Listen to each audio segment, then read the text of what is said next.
Shalom, apa kabar pemirsa? Harapan saya semua pemirsa ada dalam damai sejahtera. Saya berbahagia dapat berjumpa kembali dengan semua pemirsa melalui video ringkasan Sekolah Sabat pekan ini. Tidak terasa, kita sudah tiba di pelajaran terakhir di kuartal 1 tahun 2020. Itu artinya kita akan masuk ke pelajaran baru dengan judul baru. Judul pelajaran Sekolah Sabat pekan ini adalah Dari Debu kepada Bintang-Bintang. Ayat hafalan Daniel 12 ayat 13 firman Tuhan. Dan orang-orang bijaksana akan bercahaya seperti cahaya cakrawala, dan yang telah menuntun banyak orang kepada kebenaran seperti bintang-bintang, tetap untuk selama-lamanya. Mengawali pelajaran ini, mari kita undang kuasa Tuhan kita bersatu di dalam doa. Allah yang penuh kasih, kami memuji dan memuliakan Engkau di tengah kehidupan kami. Saat ini ya Tuhan, kami kembali belajar dari pelajaran Sekolah Sabat yang diangkat dari kitab Daniel pasal 12. Urapilah kami dengan kuasa Roh Kudus untuk memahami pelajaran ini dan membawa iman kami semakin setia bagi Tuhan, berpengharapan akan kedatangan Yesus yang tidak lama lagi. Bapa yang penuh kasih, kami berdoa Tuhan agar Tuhan kiranya melindungi semua umat-umat Tuhan. Berikanlah kiranya kekebalan tubuh menghadapi virus corona yang sedang mewabah saat sekarang ini. Bapa yang penuh kasih, berikanlah kiranya kami sukacita sorga melalui kesehatan yang Tuhan izinkan bersama dengan kami. Dan kami berdoa Tuhan untuk pemerintah kami, tim kesehatan yang sedang berjuang untuk penanggulangan virus corona.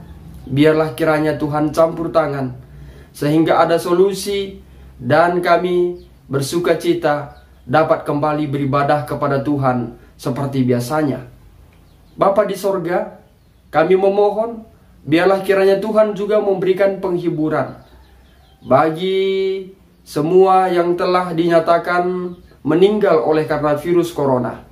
Biarlah kiranya penghiburan sorga, penghiburan sejati melalui kuasa Roh Kudus Tuhan berikan di tengah semua keluarga yang menghadapi peristiwa duka ini. Terima kasih Tuhan. Kami serahkan hidup kami hanya dalam tangan perlindungan Tuhan. Ampunkan kami dari setiap pelanggaran yang kami perbuat. Dalam nama-Mu Yesus kami berdoa dan mengucap syukur. Amin. Pemirsa Bakti Channel, kitab Daniel dimulai dengan Nebukadnezar menyerbu Yehuda dan membawa tawanan ke Babel.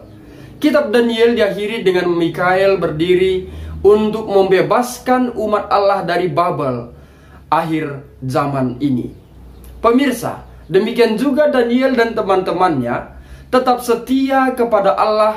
Demikian juga ketika menghadapi kesengsaraan. Umat Allah akhir zaman juga akan tetap setia walaupun banyak rintangan, banyak tantangan, dan beberapa harus berujung maut.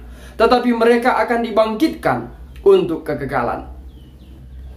Pemirsa yang diberkati Tuhan Yesus, di pelajaran 11 dan Daniel pasal 11, kita sudah pelajari siapakah Mikael. Dia adalah makhluk surgawi.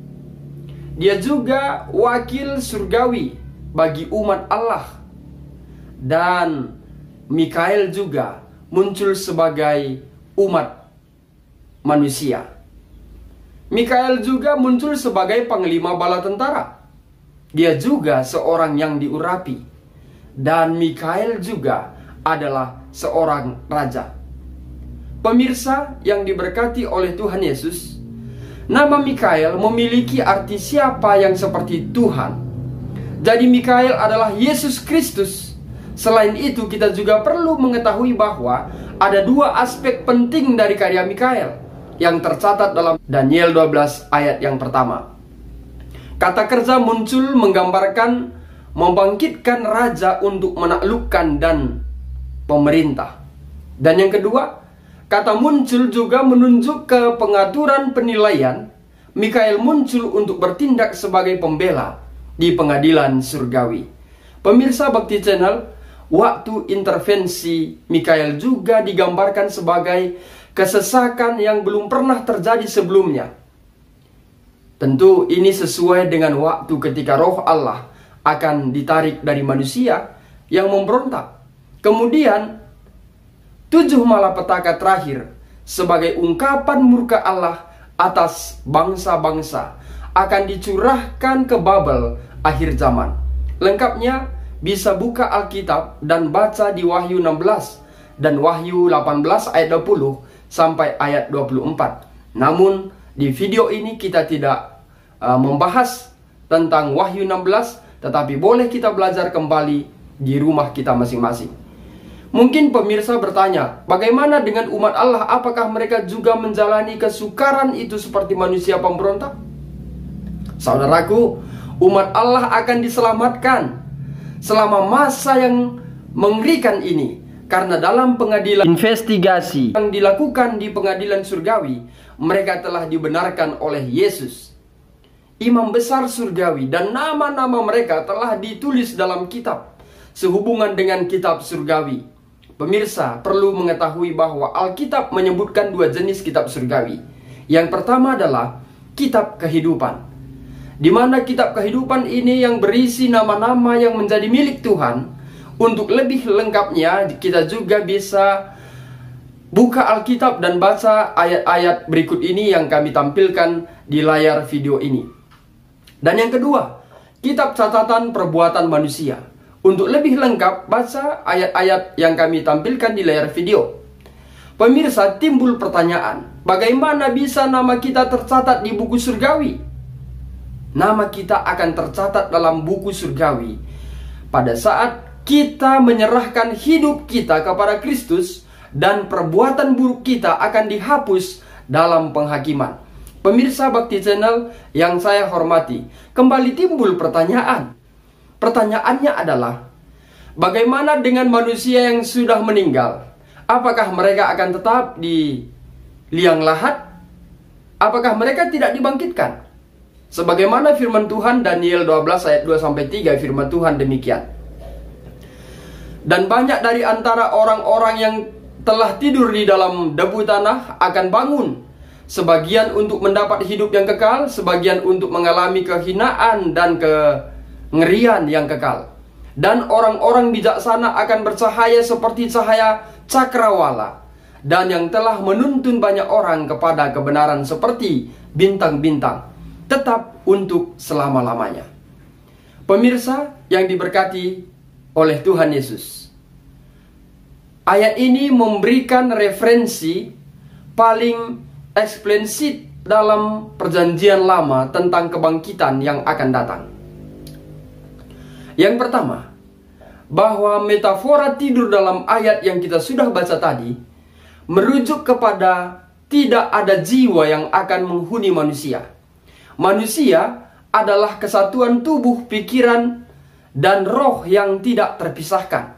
Dalam kematian orang itu tidak akan ada lagi dan tetap tidak sadar sampai kebangkitan. Lalu yang kedua, kata debu tanah merujuk kebangkitan yang akan datang sebagai pembalikan dari apa yang terjadi sebagai konsekuensi dari dosa. Pemirsa Bakti Channel yang saya hormati, ketika Kristus mematahkan rantai kematian dan bangkit dari kubur, Ia memberikan pukulan fatal kepada kematian. Manusia milik Allah bangkit dari debu tanah untuk bersinar seperti bintang-bintang untuk selama-lamanya, untuk mewarisi kerajaan sorga, menyongsong Yesus di angkasa. Tetapi manusia yang jahat saat hidupnya akan bangkit untuk dihukum, untuk dibakar di api neraka di dunia ini. Saudaraku yang terkasih, Daniel 12 ayat 4 firman Tuhan, tetapi engkau Daniel sembunyikanlah segala firman itu dan materaikanlah kitab itu sampai pada akhir zaman. Banyak orang akan menyelidikinya dan pengetahuan akan bertambah. Kata menyelidiki mengacu pada pencarian buku Daniel itu sendiri.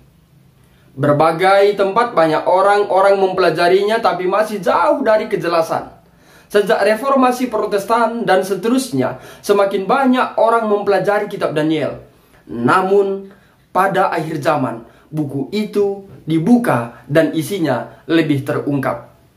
Kita tidak boleh memberitakan berita tentang penghakiman sebelum tiba waktunya, yang didasarkan atas penggenapan nubuatan-nubuatan itu. Pemirsa Bakti Channel, Daniel 10 ayat 4, pada hari ke-24 bulan pertama, ketika aku ada di tepi sungai besar, yakni sungai Tigris. Pemirsa, kata Ibrani umum untuk sungai dalam ayat ini adalah Yeor, yang biasanya menunjuk pada sungai Nil. Ini mengingatkan kita pada kitab Keluaran menunjukkan bahwa Tuhan menebus Israel dari rumah Mesir. Dia juga akan menebus umatnya pada akhir zaman. Pemirsa Bakti Channel yang saya hormati, sepanjang kitab Daniel kita melihat dua hal. Umat Tuhan dianiaya dan umat Tuhan akhirnya dibenarkan dan diselamatkan. Menjadi pertanyaan adalah, bagaimanakah realitas ini dapat membantu kita berupaya untuk tetap setia terlepas dari cobaan yang kita hadapi? Pertanyaan ini boleh dijawab di dalam hati kita masing-masing. Pemirsa yang diberkati oleh Tuhan Yesus, demikianlah pelajaran Sekolah Sabat di pelajaran yang ke-13. Semoga melalui pelajaran satu kuartal ini memberikan suatu pengetahuan baru bagi kita untuk dapat memahami akan nubuatan-nubuatan yang telah disampaikan oleh Allah melalui nabinya Daniel. Dan saat sekarang ini adalah waktu penggenapannya. Pemirsa yang diberkati oleh Tuhan Yesus, waktu yang akan datang juga akan lebih jelas tentang penggenapan dari semua kitab Daniel. Pemirsa yang diberkati oleh Tuhan Yesus, demikianlah pelajaran kita. Mari kita tutup dengan doa. Bapa yang penuh kasih, kami sudah belajar dari pelajaran Sekolah Sabat.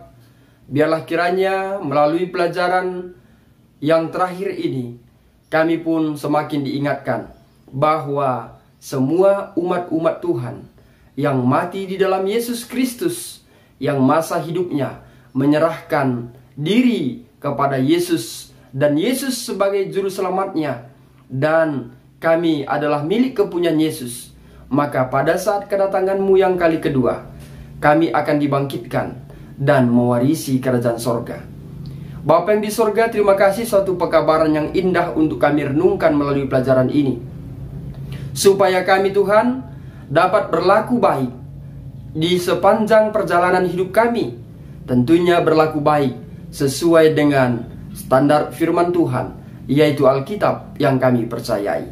Semoga di dalam kehidupan kami selalu lebih menyerahkan diri kami kepada Tuhan melalui doa-doa dan ibadah kami. Bapa, kami memohon pengasihan Tuhan terjadi di atas dunia ini, negara kami Republik Indonesia, ya, di mana Tuhan akhir-akhir ini kami mendengar wabah penyakit yang begitu cepat berkembang, dan banyak juga yang telah meninggal oleh karena virus ini. Bapa di sorga, kami mohon agar Tuhanlah kiranya campur tangan. Biarlah kiranya Tuhan mengakhiri akan semua wabah penyakit ini. Terpujilah namamu Tuhan. Ampunkanlah kami dari setiap pelanggaran yang kami perbuat. Di dalam anakmu Yesus kami berdoa dan mengucap syukur. Amin. Demikianlah pelajaran Sekolah Sabat kita di pelajaran kuartal 1 tahun 2020. Kita akan berjumpa kembali di pelajaran yang baru, tentunya di kuartal 2 tahun 2020. Akhir kata saya sampaikan, Tuhan Yesus